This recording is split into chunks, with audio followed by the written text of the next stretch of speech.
my homeboy, my friend, longtime supporter of the SALT community, a longtime contributor into the SALT community, a longtime believer in the local church. Stephen Brewster, welcome. Thank you. Thank you, friends. So glad to be with you guys again. So for the, few people that may not know you or your platform. And by few, you mean majority.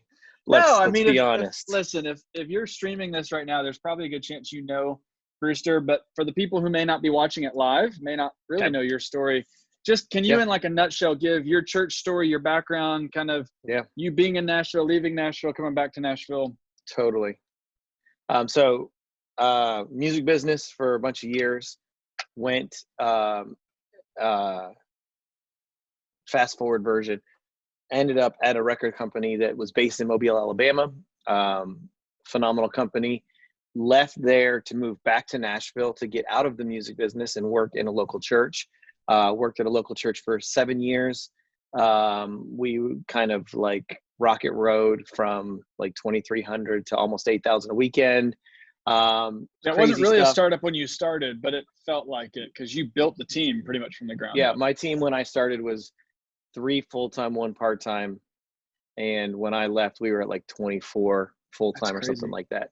So it was nuts. And then our volunteers team was like 400 or something silly. I mean, it was an amazing time in history, amazing community, amazing people, absolutely the best. Ended weird. I kind of felt like I got spiraled out into the ether and for 2 years kind of floated around, moved back to Nashville to help churches, moved back to Nashville because it's home. And then started helping churches. So I help churches with creativity, leadership, structures, strategy, all that kind of stuff. And then I help churches also, worship teams navigate the music business. And so I have several clients on either side of that ledger. And then my wife is a certified Enneagram coach and a certified experiential therapist. So she rocks it. Enneagram with JB, right? JB, yep. And she's crushing. She's got a big announcement coming up in the next couple days that you guys are going to want to check out. It's going to be really cool. And so for those of you who are watching, Jackie Brewster, JB, Enneagram with JB, we did a whole SALT University studio thing. So if you're a member of SALT University, that actually posted, I think, last week. So it's one of the more recent videos. Take a look at that. There's gold as she relates Enneagram to creative teams in the church and sort of all that sort of stuff. I mean, it just shows your wife's skill and knowledge and insights in those areas. Yeah, a lot of people want her attention right now, which is a really fun thing to watch her thrive and step into that season of life. And my goal is that she makes all the money and I just get to be a stay-at-home dad. So, well, I'm grateful for your story because I know you and I actually connected for the first time when you were in that Mobile, Alabama music industry thing. We built a relationship while you were here in Nashville, but we really forged our bond as humans, as brothers, as people, when you were in that season away from Nashville. Through the SALT 17 tour, we got on a bus for 2 weeks, and I know you and That'll bring you together or push you apart. Yeah, and you and I called it sort of like mutual therapy for one another as we were both walking through new seasons and change and all that sort of stuff. So I'm personally glad that you're back in Nashville. It's been fun to grab lunch here and there and not just FaceTime while you were the last lunch before the COVID shutdown. That's crazy. So, chop. We Dude, I remember that salad. Yeah, we were talking about how crazy this all is, and the next week it was like no more. None. Don't go out of your house. All right, so let's kind of recap. We've that was what 3-4 weeks ago probably that we did lunch. Yeah, like a month ago. Yeah. Yesterday, you and I were talking, and the reality I think both of us sort of were facing was, when that first hit, I think the whole church had this idea of, oh gosh, what now? Right. Like, what do we do now that we can't meet? And so I think there was like this 1 to 2 week sort of hustle, frantic moment where we said, okay, we got to get onto online church, right? And the question was not, okay, what's the best DSLR camera and 6 camera shoot? It was, okay, how do I get my iPhone to get us to Facebook Live this week? Let's just survive, right? And then 2 weeks happened. And you were like, then we all realized, oh, right? The idea of like Easter is here. And you made a comment yesterday that was, I think, very insightful. And you said Easter was what? You said Easter was like the world's greatest distraction for the church. Oh yeah. Yeah, it was a huge distraction because we were like, oh great, Easter, we can put all of our attention and focus to that. And then in that moment, like literally I could feel like Sunday night people going, oh, we got to do this again. Yeah. So I think we were on the online. We were talking about this and it was like, I think now we've gone from what now to that to now what? Yeah, exactly. 100%. So talk 100%. A little bit about what would you say to the people listening, watching this? Like, how would you encourage them as they may wake up this morning to a reality of, they may have taken yesterday off. They may have woken up this morning and gone, oh, we're still not gathering in person. Like this new normal is actually kind of becoming an old normal. What do you say to the leader, the teacher? Well, so the first thing I would say is I would say, make sure you're learning something right now, because we should never return to normal. Like normal is a very dangerous place to be, and great things don't come out of normal. And so let's not pine for or revert back to normal. We're in training camp for the future right now. So what lessons are you learning? What are you learning about your team? What are you learning about your org structure? What are you learning about your organization? What are you learning about your communication? What are you learning about your production, your technical abilities? What are you learning that you can take into next, as opposed to trying to revert back to normal? Like that toothpaste is out of the tube. You can't get it back in. So people, it's funny, like, because even if we go back to in-person gatherings, which we all, I think, would agree we will, it's still, this has shaken your community to realize, wait, there is an online experience, and hopefully you've improved that, and hopefully there's an engagement level. We're going to, like, there's going to be explosive return to gathering when it's possible, because we miss each other and we're designed for community. So like we're going to run back to the building and hug each other and COVID all over each other as much as we can. And then life's going to get busy again, like it did before. And soccer practices are going to happen, and business trips, and long weekends, and all of the things that became momentum dips for the church are now actually going to be opportunities for the church to keep people connected through. Right. Yeah. And so, because now one of the biggest hurdles for people to jump over when it came to multi-campus environments was, I don't want to watch it on a screen. Well, now everybody's watching it on a screen. So the screen hurdle has just been cleared. Right. And so now it becomes intentionally creating for your 3 different communities, and then and then being super intentional that you're creating content that works well on a phone, because that's where your growth potential, your real long-term scalable growth potential exists. Well, I think you and I were talking about this a little bit yesterday, about the idea that for both of us, I think we've realized that as much as streaming is great, and live streaming, and we're talking about Facebook Lives and premieres and all that, you and I both admitted that, like, we actually both prefer an on-demand experience where we can kind of watch it at our own pace. How do you think that little statement of on-demand may be sort of the new wave of sort of how we gather online? How does that impact what we're learning and the opportunities that are in front of us? Well, you still have to have the capture, right? Mm-hmm. So you can do the capture live, and you can still have that jumping off point of live from that space.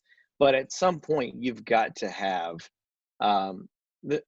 you're going to engage more eyeballs and gain more attention when you allow people to stream on demand. It's just, I mean, Netflix is crushing it, and it's hilarious that I use YouTube TV. The shows that I like, they automatically save on the cloud so that I can go back and watch them on demand, even though they're programmed in a traditional programming environment. Well, and my wife gets notifications from Hulu when our favorite shows are now posted, you know? Right. And so what if you could send a notification to everyone in your church that the sermon's available? Yeah. Or that there's a special worship time, or that the Zoom prayer meeting that shouldn't end when this ends. You know, like, think about Wednesday night church. Like when I was a kid, in high school, Wednesday night church was like a big thing, right? Like the students were there, the grownups were there, and I might be dating myself a little bit, but like Wednesday midweek service was a thing. Like it was real. And then it disappeared because people's lives got too busy. But what if midweek service was digital and more people engaged and it became a new pathway for people? So, you know, next is going to look very different than past did. And we should be learning in this season the best that we can learn and the things that matter. There are ministries at your church that you do not even miss and your community does not even miss right now, that you've put money, resource, and energy behind, that you probably should reconsider where that money, energy, and resource goes to moving forward. One of the things that I talked about on tour when we were together was this idea of creativity. And I think in many ways, technology being a conduit, not a corner. Mm-hmm. And I talked about corners being, Yes. hey, look at me, look at me, look at me. Hey, here's Jesus, right? This like bait and switch, hook, line, and sinker concept with the modern church and how we've used creativity. And I was fighting against that. The corner creativity is not healthy, but we really need to be a conduit to sort of protect the vehicle of getting people to God.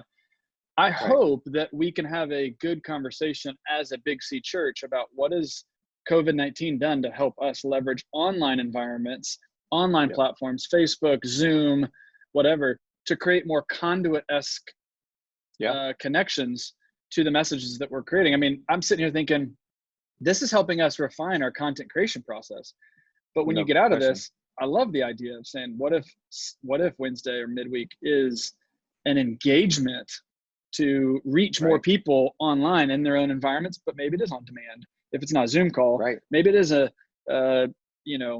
on-demand experience with, a devotional that the pastor's going to lead, or maybe it's a Bible study that's, hey, you just consume this at your own pace. You don't have to actually be at campus. There's, I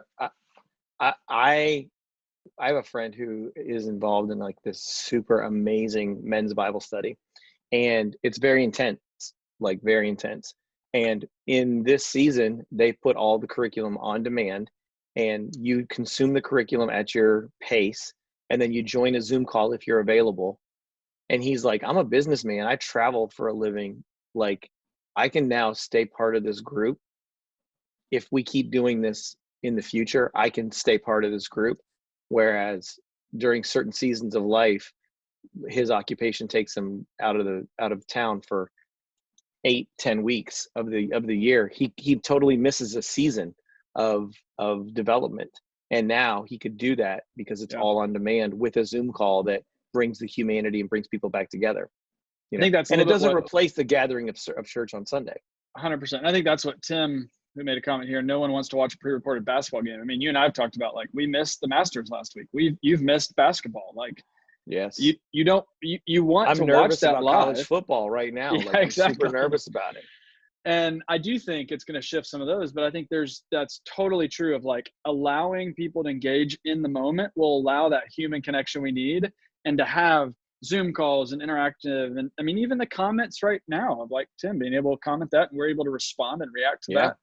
But to be able to allow this for on demand, for you to be able to engage deeper. Right. To Tim's point, there needs to be the live service moment for the person who, that's how they connect to God. Right. And there needs to be a in-person version and an online version. And then there needs to be the YouTube version that's just the sermon, or the YouTube playlist that's just the worship. Like when my kids are going crazy, I want to put worship music on in my house and de-escalate the moment. Right. Yeah. And so like we've got to look at Sunday is pillar content, and out of that pillar content comes podcasts and on-demand videos, and there's so many great things that can come out of that piece of pillar content, and we've tried to manage it in one shelf, and the reality is it belongs on tons of shelves. I love simultaneously. That. So if someone's listening to this, I feel like what you just said from a very practical standpoint is treat Sunday as your pillar content. And maybe the challenge over the next couple of weeks when you're starting to go, hey, now what? Like we're past Easter, now what? Maybe it's dreaming and exploring that idea together of saying, what does supplementary content look like? How do we take maybe the sermon and turn it into like a 4-minute highlight of like, here's the 3 points and a conversation starter or something like that. So I think that's the challenge before. Well, what if when I woke up in the morning, I could get an Alexa skill that gives me the motivational verse from the pastor's message of the day. Like that would be so cool, right? While I'm in the shower, I'm listening to the message recap to remind me, not to replace. And a lot of times that's what we think. We think it's either or. And a lot of times it's both and, because I want the live moment. I want the community. I want all of that. But on Thursday, it's not an option. So why don't you give me an option of something? Think of your service as segments or like modules, if you will, and break those out. Just like Jimmy Fallon or James Corden or whatever, when they do a Tonight Show, they have these little like moments, these little segments. I love that. Yep. So everyone shorten your host moments. Like it's the most like it's probably like the biggest error that I see in online churches right now. You've got a chat room that can be your host moment. Yeah. Like shorten those moments. Nobody tunes into the Today Show to see Savannah and Coda. They tune in for like the package of the day, right? People aren't tuning in to see your hosts and to hear your announcements. They're tuning in for worship. Well, they're turning in to connect with God first. Then they're tuning in for worship and message. And so keep those host moments really, really short. So good. That's so good. Okay, so you're stepping into some really interesting stuff that I want to dive deeper into. Which is funny because none of it's what we prepared. I know. Well, I think it's kind of it actually sort of opened up the opportunity here for me to go, okay, wait a minute. You just threw out this idea of like, how are we creative in this season? How do we find new ideas? So put the leader hat on that you have, that you work with all the time. And I know for me personally, Brewster, like, our team is all virtual. We're all doing Zoom meetings. I mean, I'm sure everyone listening to this, every week, your team is meeting virtual. Can you speak just short and practically, like, what can a leader do in these moments to make sure that your team is still getting led and you're dreaming together and you're still not losing your sort of momentum organizationally, right? So what's funny is that some of our communication is more intentional than ever, but yet some of it is still more lacking than ever, right? And so are you saying that team-wise or organizational-wise? Team-wise. Like in how I work right now, I serve on like multiple teams. I have more Zoom calls. I see their faces more right now than I ever have. However, at the same time, because we don't have the same rhythms in place, there's more necessity for communication than ever, because things fall through the cracks more. Because right now, I've got 5 other people in this house that at any moment they're going to walk into the shot. They're going to come up and give me a hug. They're going to want me to go turn on the scooter. Like, there's a zillion things that are going to pull me from the rhythm that I'm in this moment. And so I think that the number one thing to remember as a leader is right now, you have to over communicate, and don't just over communicate tasks, over communicate values, and over communicate care. Like, as a leader, if you're asking more about the project than you are about the people, you're probably not winning equity points, because people are in a very weird place right now. And in that weird place, they want to know that they're valued and they're cared for and they're protected, because there's a lot of things not protecting us right now. And so number one, as a leader, you've got to focus on how are you over communicating with the people that you're responsible to steward in this season. And when you steward them, that doesn't mean you steward them from 9 to 5 at work. You're stewarding their whole life. And so, especially in ministry. So make sure you're leaning into that. Then don't have I love that. And just, let me just interject real quick and say this. Like, I was having a conversation with a friend the other day who, I won't say who, but they were on the fence of like furloughing their entire team. I mean, I have a lot of friends in the live events industry. And so right now we're not gathering and we're not making revenue and there's no business coming in. And so I know a lot of people who are like furloughing their teams. And I said, listen, I'll tell you, like, this is an opportunity for you to really show loyalty to your team. Rather than create fear and angst. And so I think the whole idea of like value and you're protected and you're, involved, I think is so vital to a healthy reminder to all leaders. And it's not hard. It's a text message. It's a FaceTime. It's a note. It's delivering Chick-fil-A or McDonald's to their house because they can't get out and their kids are driving them crazy. Like whatever, like finding ways to just care about your people. Like I love it. That's the most important thing. If people feel cared for, they'll run through a wall for you, right? And so right now, it makes me nervous when I hear about organizations that are doing like micromanagement meetings in order to make sure their teams are working, rather than care meetings to make sure their people are okay. Yeah. And you know, as a leader, you hired these people. If you made the right choice, you don't have to worry about if they're working. There's actually studies and stats about this. I just listened to a podcast over the weekend that it's called work from home guilt, and people are actually working harder and more hours now than they were when they worked in an office, because they want to make sure that they're accomplishing and that their boss feels like they're working. And so yeah, it's a very, very real thing. And care is of the utmost right now. And we don't know, there's no light at the end of the tunnel. So one of the biggest things, the biggest stresses that people have right now is there's no, if we knew, hey, we got to do this for 8 more weeks and then it's going to be okay, people will be like, oh, okay, I can make 8 weeks. Right. The thing is, we just don't know. And it might be 3 weeks, it might be 30 weeks. We just don't know. And because we don't know, that creates anxiety. So you and I were talking yesterday, and I had mentioned this when we were talking about this care thing, that I've noticed personally that the most important meetings that I can have is not the big team meetings on Mondays. We call them Monday meetings. Yep. Although they oftentimes happen on Tuesdays and Wednesdays, we still call them Monday meetings. But I said, you know, I've noticed that honestly, for me, it's been best to do all my one-on-ones, not from a micromanagement, just to check in and say, hey, how are you feeling? What are you working on? Do you need my help? Do you need guidance or clarity on something? Because I think for me, last week's Facebook Live that we did with Nathan LaGrange helped me remember that, like, clarity and courage are the 2 biggest things that a leader can walk through right now. Is give clarity, question. And as an employee or as a team member, seek clarity, and as a leader, you know, have courage and seek for courage as a team member. So I love that. Okay. And I think it's important that in this season that we define the pathways of communication, right? Everything doesn't need to be a Zoom meeting. Mm-hmm. Like some things can be a Slack message. Like, and when we define what the ways we're communicating and the things that live in those lanes, it helps people understand how to do it better. There's nothing worse than sitting on a Zoom call and being like, why am I here? Oh, there's one thing worse. Sitting in a meeting and wondering the same thing is worse. But like, you know, when it comes to like virtual, and I live my life mostly virtual now. Like I haven't worked in an office in 2 years.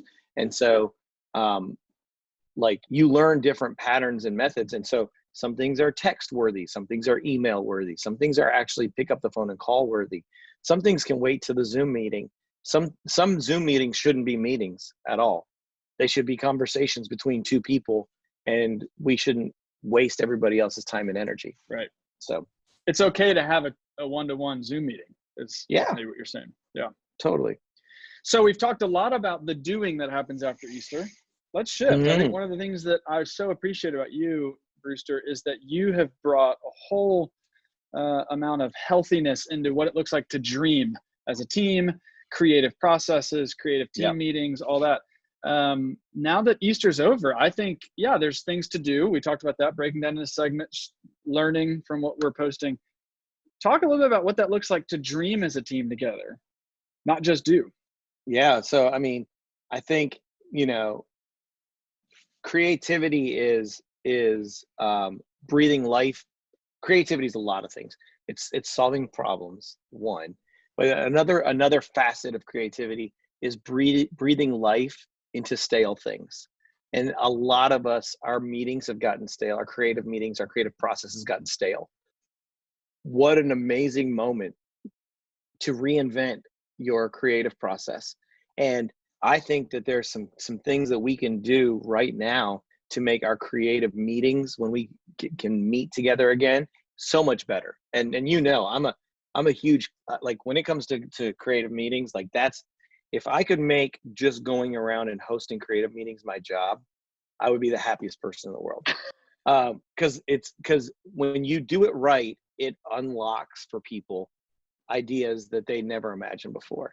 And so let's use this moment and this season to refine our process a little bit, so that when we get to have meetings again, or maybe we have the meetings online, they're better than ever.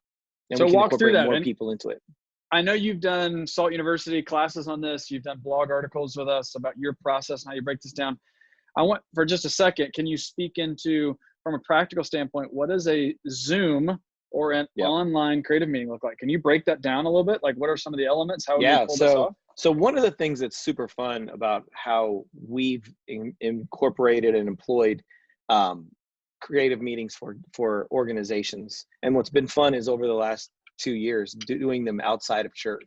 Like, I knew it worked in church. I wasn't 100%. It's like that TikTok when Ellen asked Cardi if she was nervous, and she's like, the first time I was like, ah. So I was the same way. Like, I was like, is this going to work outside of the church space? And it did. And so now, as a leader, you have to prepare more than ever. So you have to put teams together, and teams need to do mini Zoom calls in advance of the meeting, where they're going through exercises that you've given them. And as the leader, you're kind of popping into their little Zooms for clarification and question answering. Then fast forward, you do the big presentation portion of the meeting, and you can actually do more. What's amazing is you can actually cover more of the 10 disciplines of a creative meeting this way than you could before, because now you can give one team, hey, you've got 5 days to come up with 3 ideas for each of these 10 disciplines, and they can actually accomplish that. Whereas before, we're doing it in a meeting that's 90 minutes. You're able to cover 4 or 5 things at the most. So can you restate the 10 disciplines, or? I can try. So music, look and feel, marketing, social media, video, wow moment, environments, how you can connect other ministries or other departments to the idea, name, and subtitle. I love that. So those are the 10 things that you want to get out of a creative meeting. Yeah, because if you get those 10 things out of a creative meeting, you can put it on a whiteboard and beautiful mind an amazing pitch for your pastor, your leader together at that point.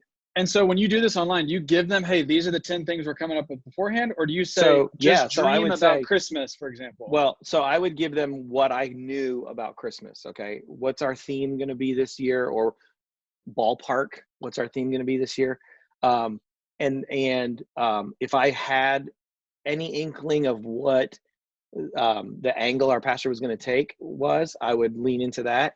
And then from there, I would say, come up with a title based on this.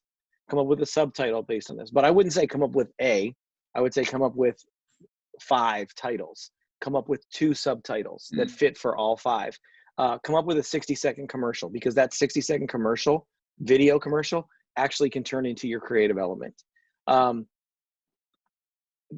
of the things, I think I may have missed this one, which means I lied, but like, what's the creative moment in the service? What's the moment, I guess I said wow moment. What is that creative element that's going to leave people, they're going to leave and talk about that. You can give, when you don't have to navigate a room, if I gave a team of 3 to 5 people those 10 things and told them they had a week to come up with all of the answers, by the end of it, they would have all of that. And then when we all meet together in this giant Zoom in the cloud, we can have each team present their ideas, and we're going to have more ideas. Because here's why most people's creative meetings fail, Luke.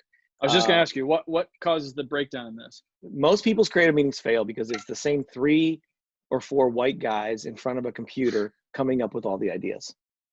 right? So we say, oh, it's time to have a creative meeting. We bring the same people in the room and we open up our computer and we go to Google and we try to get creative.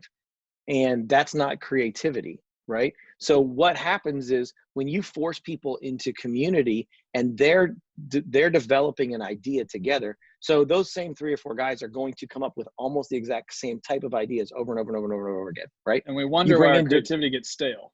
Right. And so now you bring in, what if instead of 3 or 4 guys, you had 30 people and there was 6 teams of 5 doing Zoom calls, creating ideas around these execution points. And when they came back, you're going to have so many ideas, because here's the thing, they're going to submit to you their 5 ideas, but they're only going to present 2 of them. Right. So now, instead of 3 guys coming up with 1 idea, you've got 6 teams pitching 2 ideas. That's 12 ideas. You have 12 ideas versus 1. Something in here is going to be better than this Yeah. one. Okay, so walk me through, the first question I want to ask is, how do you know who to invite to the meeting? Is there any qualifications? Is there any sort of rules? Have you met that there are certain people that really just shouldn't be in a creative meeting? Yeah, I mean, I would guess that it's hard to answer that question across the board. Depending on the project, it would depend on really who the invite list is. But for churches that are talking about Easter, I would include campus pastors. I would include kids ministry. I would include youth ministry. I would include volunteers. I would try to get key people stakeholders. I would try to get people who don't go to your church. Oh, okay. I would try to get people who aren't even Christians. Because I was going to say, you've actually invited me, when you used to work at the church here, you invited me to many of what I would call the church you were working at's outreaches event. So you would ask me to come to dream, how do we get outside of our world? But I wasn't necessarily invited to your, hey, the pastor's going to do a Bible study on grace. We just need to come up with like the framing mechanism and some openers. Right, because it depends on what you're trying to accomplish. Now, what I would try to do is I always try to have volunteers in the room, because they have they're at a different level and they see things differently. Okay. And then I would also always, I would try to get people who were disenfranchised or disassociated from church, because at the end of the day, what I don't want is a bunch of people who live in the bubble trying to talk to people that live outside of the bubble. Right. And so let's get some of those outside of the bubble voices into the bubble. And what a safe place to do that when you're just coming up with ideas, and then I would make my Zoom meeting fun. Like, I would not let my Zoom meeting be boring, because people check out of boring meetings. But so like backgrounds like this, does that help kind of spicing up the Zoom meeting? You are doing the thing right now, bro. But I mean, like, I've heard of friends who've done like Zoom dance parties. Yeah. Like everybody, like, they do icebreaker events to start off the meeting, which I think the beginning of a meeting is the most important part of the meeting. And one of the funny things is, people, when they look at those moments of like fun, they think that that's icing. And the reality is, it's not icing. It's like the plate. It's the plate you put the cake on. Like, you can't have the cake without the plate, and so you need that moment to really bring everybody together and loosen up, shift their gears into creative mode as opposed to email mode and text mode and all that kind of stuff. I love that. So then the second question I think I have is, once you have this pile of ideas and you've invited all these people and you've gone from one idea with 6 waspy men to 12 ideas with this diverse group, right? I know you talk a lot about this, but that you can't just take the 12 ideas and one person go, okay, this is the idea we're going to do. You have a whole process that you walk people through. And what's that next process? Yeah, we stole it from Disney, but it's you can claim it as yours. I got to give credit where it's due. Disney has a 3-door process. We created a 4-door process for church. And now you take those 3 waspy people who are paid to do creativity at your church, and they're going to take all of the beautiful ideas and put them on the board. And they're going to formulate 2 to 3 pitches. The first meeting that you have is inspirational, right? And so it's ideas. There's very, very little editing that happens in that meeting. It's, I would say 95% ideation, 5% editing. The other meeting is like 75% blood and editing and 25% ideation. And you take the people who are the stakeholders that are responsible for the execution of the creativity, bring them into the room and have them whittle down all of these amazing sawdust ideas into what becomes a really, really great pitch. And that can happen online as well. You know, you can use mood boards, you can use Pinterest, you can create those moments in Zoom right now. I mean, the thing that I'm waiting for a church to do is the completely digital series, right? Like where everything connects digitally, and no one's done it yet. But where like every day there's a digital execution against the series, and like someone's going to do it because we have the most creative people in the world, inspired by the most creative being in the world, in the universe. So when you say that, you're saying like there's a message, but there's all these little like spokes that come off of that, of how to engage with that. And it becomes the most digitally immersive experience. I love that. So one of the exciting things about Brewster is that he has just launched a podcast. I have. I can tell you, you and I dreamed about this on the bus in 2017. So I know this is a concept you have had in the back of your mind brewing for a long time. Some of the things we've already talked about, you are going to be doing in the podcast. You mentioned this just a second ago, but the most important part of a meeting is the first 10 minutes. Yeah. That was actually one of the first episodes that's out, so you can go listen to that. 10 and 2. Talk a little bit, just give kind of a preview of what that podcast episode is about. Yeah, 10 and 2. So the first 10 and the last 2 of anything, whether it's 10%, 10 minutes, 10 seconds, the first 10 is so important, right? And so how you set something up and how you inspire people at the beginning, and then how you give them calls to action and clarity at the end. And when you focus on the 10 and 2, the other like 88% works itself out. And I think for most of us, we drag ourselves into a meeting, we have the meeting, and then we go find out what the action points are. And the meetings people remember and the meetings people want to attend are the ones where they're inspired at the beginning. Or think about it like this: the first 10 minutes of your service, what are you doing to make people want to come back? What in the last 2 minutes of your service, what are you doing? And this is where most churches are fumbling. We're reading a bunch of announcements as opposed to inspiring people and driving them back, or making, like, revisiting one of our values about invitation or something like that. So using the 10 and 2 principle to bookend every exercise that you do will change how people engage with your exercise and how they respond to your exercise. Movies, there's a study that says that if the first 10 minutes of a movie doesn't capture you, you're going to not enjoy the movie. I mean, how many times have we stopped a Netflix show because we're like, I don't get this. I'm done. The first 10 minutes didn't get me. Yep. Or the first 10%. I think that goes back to your idea of like being the icing on the cake versus the plate, because I think ultimately you're saying the first 10 minutes is we have to create a foundation that everything else can build from. 100%. And if we don't do that and we don't do it well, we're permissioning people to check out. Yeah, I love that. And it's been convicting for me, because like now I'm like, oh gosh, what am I doing at the beginning, and how am I making it better, and what am I doing to make it the best? And yeah, I love that. So that was 10 and 2, and you just kind of mentioned this, but your whole idea of who to invite to a creative meeting, I think this is going to be a topic you're going to cover here shortly on the podcast. Yeah, we'll kind of give a little bit of an overview. Yeah, so this week we'll launch a podcast about the flavors that you put around an idea. So it's the filters of that are necessities for ideas to be their best.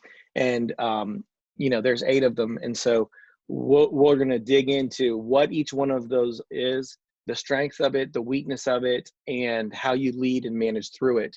And so we have that conversation this week on the podcast. I think it comes out tomorrow, which if you're watching this later, that would be Wednesday, the 15th of April. That's the goal. And so we're going to try to release, for a season, we're going to try to release every Wednesday. We're going to release a new episode of the podcast until we run out of ideas, and then we'll go to monthly. So you already sound like Erwin McManus, who is like, we're doing a podcast as long as we have a podcast, you know? anytime I can be referred to as in the same vein as Erwin McManus, I'm going to feel good about it. So, all right, I want to throw a couple of questions at you that I'm seeing come in. okay. Angel Ashbrook, who's a longtime supporter of SALT, been to, I think, almost every gathering, if not every gathering, all but one. She just said, how do I get a busy team together for creative meetings? How do I make them or help others in my organization see the priority of creative meetings? So the best way is to feed them. If you feed people, they will come. You're saying literal food? What about online? Literal food. So what online, do it during your lunch break and make it a picnic. So we're going to have the creative picnic, and everybody's going to bring their favorite sandwich to the meeting. And the sentiment that I feel behind that question is people don't value creativity in our organization. And what we have to do is give them a reason to value creativity in our organization. So you may not be able to scale from 3 to 30. You might be able to scale from 3 to 6, and then from 6 to 12, and then from 12 to 22. And slowly you get there. You don't have to do it overnight, but you have to start incorporating new blood and new ideas and new breath into your creative process. And so control what you can control, and then start inviting people that you have equity and influence with. A lot of people are out of work right now. And so how great of a moment is it for us to invite them to come do something that's constructive? And then you go and talk to all of your stakeholders and tell the story of what happened in that meeting. A lot of times as creative communication teams, we forget to tell our own story inside of the organization. We're so busy telling everybody else's story that we never tell our own story. And a lot of times we've got to go back and reinforce the things that we value, just like leadership does about the things that they value. So if you have a great creative meeting, go tell everyone about it. And they're going to be like, I don't want to miss that next time. Right. Make sure I get invited to that next time. And that's how you start it. You start to slowly build the momentum, and then make sure that it's great. Like, don't, you're going to have a dud every now and then. I remember having a couple creative meetings that were duds, and I was like, ugh, I hated that I did that. But when more of them are winners than losers, people want to show up. I love that insight that the question behind the question there is more that the organization may not value creativity. I'll take that a step further, say, do the people in your organization value their own creativity? I mean, maybe this is an opportunity to sort of help them see, hey, you were made in the image of a creative God. And it's just encouraging that, it's nurturing that, it's shepherding the idea that they're creative too. Cody mentioned in here, what tips or tools do we have for those who are either technologically challenged or deaf, blind, that may not be able to sort of take in that digital content the same way that you and I do? It's interesting that I don't think he intended to put technologically adept and deaf or blind in the same question, but I think that's an interesting question. What do you do for those who just can't engage on the digital platforms the way we are? It's funny. One of my friends, he does programming for a church that's a little bit older. And they did a virtual choir this past weekend. And some of the people in the choir could not figure out how to record themselves. And so they just had them send in pictures, which you can imagine that that's not going to work, right? And so you had to wait until it blew out to like this level before you could start injecting their still photos into this. Anyway, that's a really great question, Cody. And I don't know that I have all the answers to that.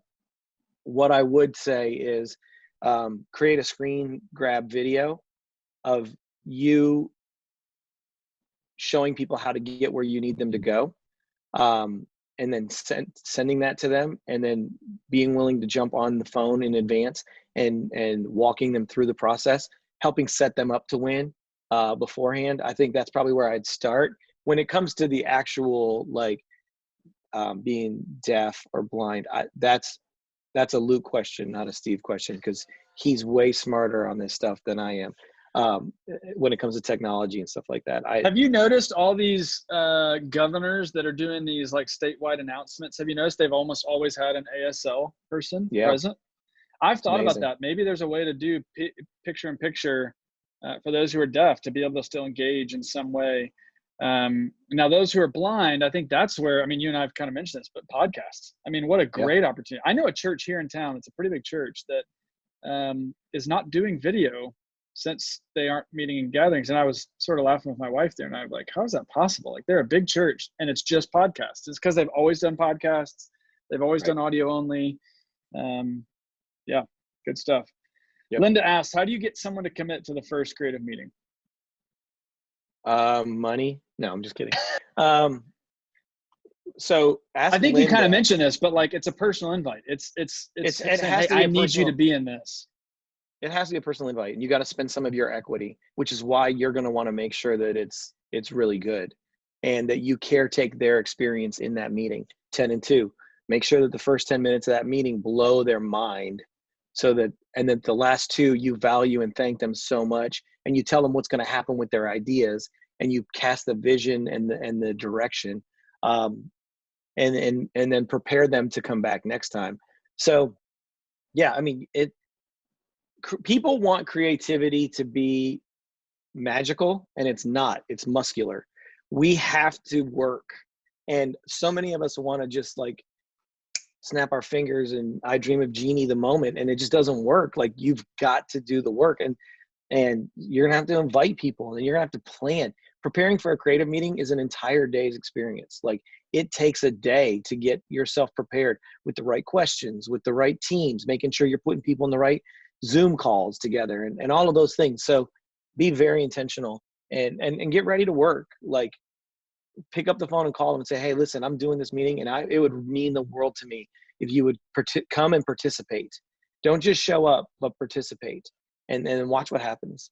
Because when people feel like they're heard and valued, they want to show up to that meeting. And so this is a meeting where everyone gets to participate. And so everyone actually enjoys the meeting, unless they hate ideas. I know we're kind of ADHD, but you mentioned this earlier, that this is a chance as leaders to sort of pour back into their teams. Leadership expert Tim Elmore, who wrote the whole book series called Habitudes, talks about this image of pocket change when he's talking about equity and how and really what the image represents is that you need to be pouring into your team. And when you do that, you're giving them little bits of change, and they're putting that in their pocket. And if someone doesn't have a pocket full of change when you ask something from them, then you don't have enough equity to sort of 100%. withdraw from the bank. And 100%. I love that image of what you've said of, like, to get the first person to come, you're going to have to put some equity into their bank account, help them see their value, help them see their priority, help them see their worth. And that equity doesn't apply to just creative teams. That you have multiple equity accounts, right? So you have a self-awareness equity account. You have the team that you're on, you have an equity account with them. You have the different ministries that you're working with inside the organization. When you fail one of those ministries, you're spending equity. When you crush it for them, you're developing equity. You have equity with your pastor that you're trying to build trust and collaboration with. We have more than one equity account that we're responsible to manage as leaders. As leaders, you have multiple equity accounts you're trying to manage. Love that. Man, dude, so good. Thank you for engaging in this conversation and having this. How do people listen to Blue Collar Creative Podcast? So the easiest way is to go to my website, StephenBrewster.me/podcast. And then from there, you can subscribe and do all the things.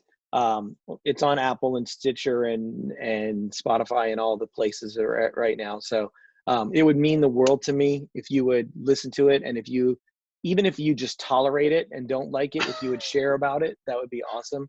I believe that we're building a movement right now of people who are going to do the work necessary to be their creative best and inspire the world.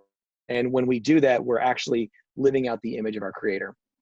And so that's the very small little goal that we have. We're going to make our small dent in that goal right now. I love that. So I'll ask my team to go ahead and put that URL, StephenBrewster.me. And I'll tell you, as someone who's listened to a podcast episode, the 10 and 2 one, literally yesterday, I'll just say this. There's a lot of podcasts out there that are like an hour and have a whole lot of fluff.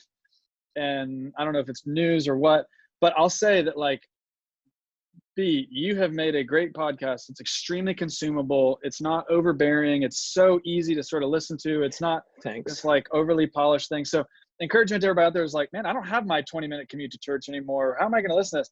Listen, you can do this on a 10, 15, 20-minute walk while you're walking. That was the goal. Like, that. we're going to try to keep it to 20 minutes. Sometimes it's going to go a little bit more. You might have to listen to it in two walks instead of one, or take a second lap. But we're trying to keep it to a consumable level, and we're not trying to make it would feel very disingenuous if we created a very flashy podcast and called it Blue Collar Creative. Yeah. So it's what you would expect. I feel like I'm a blue collar creative. I'm a lot more muscle than magic. So I'm going to get in and give my absolute best every time. And hopefully it's something that you can glean from and apply to your church. I love that, dude. So for those who are listening and engaging with this conversation, thanks. We're going to continue to try and do this weekly as well. And we are working on some exciting things in the weeks ahead as we sort of try and plan some of these out. But very grateful that you were able to hang with us, Brewster. Speaking about accessibility, if you don't mind, let me share real quick. This week, we're offering a free broadcast of some of the pieces and parts of SALT 19 conference, which you were a part of in vital ways. And I think in many ways, that whole message that we walked through as a community last year and for such time as this, we thought was very important for October, but we did not realize how prophetic it would be today and all this COVID stuff. So if you haven't already RSVP'd, there's already over like 600 people that have told us they're going to be a part of this. It's free. So all you got to do is go to salt19.com/rebroadcast, or go to the homepage of the SALT community. There'll be links here on Facebook and stuff like that. But we would love for you guys to join us, engage in that. We're probably going to end up airing the first day for free on Facebook, not days 2 and 3. We've got some licensing things we're trying to work out with all the speakers and everybody. So if it ends up coming, just share it. Help us get the word out. We're trying to just make, like you said, Brewster, making this accessible. So download the podcast, check out salt19.com/rebroadcast. And we will be hanging out again soon. But yeah, appreciate it. Absolutely. You'll be at SALT 2020 this fall. I will. We'll be ready to gather and hug and hang and fist bump and all that stuff. No handshakes for me. And what you said, what did you say earlier? We'll be ready to COVID all over each other. Exactly. We're gonna just get our COVID on. I love it. All right. Thank you guys. Appreciate you, Brewster. Thanks, guys. Thanks for having me.